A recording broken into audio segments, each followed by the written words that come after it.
Bonjour, ce que nous allons voir, c'est une endoscopie digestive haute qui permet d'explorer l'œsophage, l'estomac et le duodénum. La première partie de cet examen, c'est le passage au niveau de la cavité buccale et on peut voir sur cette image l'orifice vers le haut qui amène l'air vers les poumons.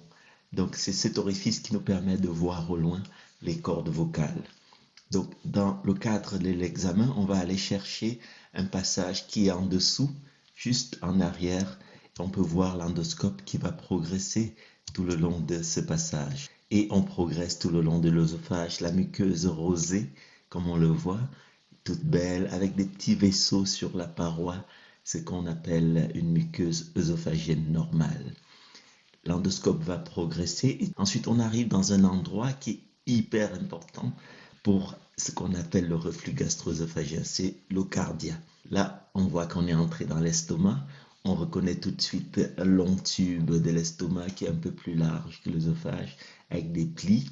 Et on voit ici que après l'estomac, on a un petit orifice qui est hyper important aussi, ce qu'on appelle le pylore. C'est cet orifice qui permet à la nourriture d'aller vers l'intestin et on va pouvoir passer à travers cet orifice. C'est vraiment des petits passages, on se faufile et ensuite on fait une petite rotation pour aller voir le duodénum qui est cette muqueuse avec des plis qui correspond à la première portion de l'intestin grêle. Tout cet examen est assez rapide, ça prend habituellement 3 minutes pour faire tout l'examen. Parfois, on va faire des biopsies. Pour faire une biopsie, on prend une pince, on attrape un petit morceau qui est tout petit et ensuite on peut analyser au laboratoire. À votre santé, prenez soin de vous. Bisous.